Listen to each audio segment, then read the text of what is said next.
اعوذ باللہ من الشیطان الرجیم، بسم اللہ الرحمن الرحیم۔ السلام علیکم ناظرین، آپ دیکھ رہے ہیں اسلامک پوسٹ۔ امید ہے ناظرین آپ سب خیریت سے ہوں گے۔ ناظرین آج کی ویڈیو میں آپ کو سورہ قاف کی فضیلت، اس کی برکات اور اس کے وظائف کے بارے میں بتاؤں گی، اور اس کا نہایت ہی اہم اور مجرب وظیفہ ٹائیفائڈ بخار کے بارے میں بتاؤں گی۔ تو ناظرین یہ سب جاننے کے لیے ہمارے ساتھ آخر تک رہیے گا۔ ہماری ویڈیو کو لائک اور چینل کو سبسکرائب کر دیجیے گا، تاکہ ناظرین آئندہ آنے والے وظائف آپ کو آسانی کے ساتھ اور بر وقت پہنچ سکیں۔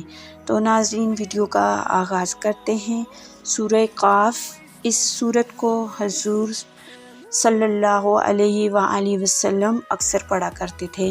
بعض اوقات جمعہ کے خطبہ میں بھی اس کی آیات مبارکہ کو پڑھتے، اور یہ بھی کہا کرتے تھے کہ یہ بھی کہا جاتا ہے کہ حضور صلی اللہ علیہ وسلم اسے فجر کی پہلی رکعت میں بھی پڑھتے تھے۔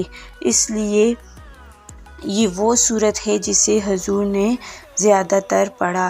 اس سورت کو پڑھنے سے خشیت الہی پیدا ہوتی ہے اور اللہ تعالیٰ کی خوشنودی حاصل ہوتی ہے، اور اس سورت کا ایک نہایت ہی اہم اور مجرب وظیفہ ٹائیفائڈ بخار کے لیے ہے۔ ناظرین اگر کسی کو ٹائیفائڈ بخار ہو گیا ہو اور وہ کسی صورت میں بھی نہ اترتا ہو، یا اس کے اثرات جسم میں رہ گئے ہوں، تو اس شخص کو چاہیے کہ وہ سورہ قاف کو روزانہ 3 مرتبہ تھوڑے سے پانی پر دم کرے اور اسے پی لے۔ انشاءاللہ تعالی شفا یابی کے اثرات پیدا ہو جائیں گے۔ اور عام بخار کے لیے بھی اس کا وظیفہ نہایت ہی مجرب ہے، لیکن اس کے ساتھ ساتھ دوائی کا استعمال بھی بہت ضروری ہے۔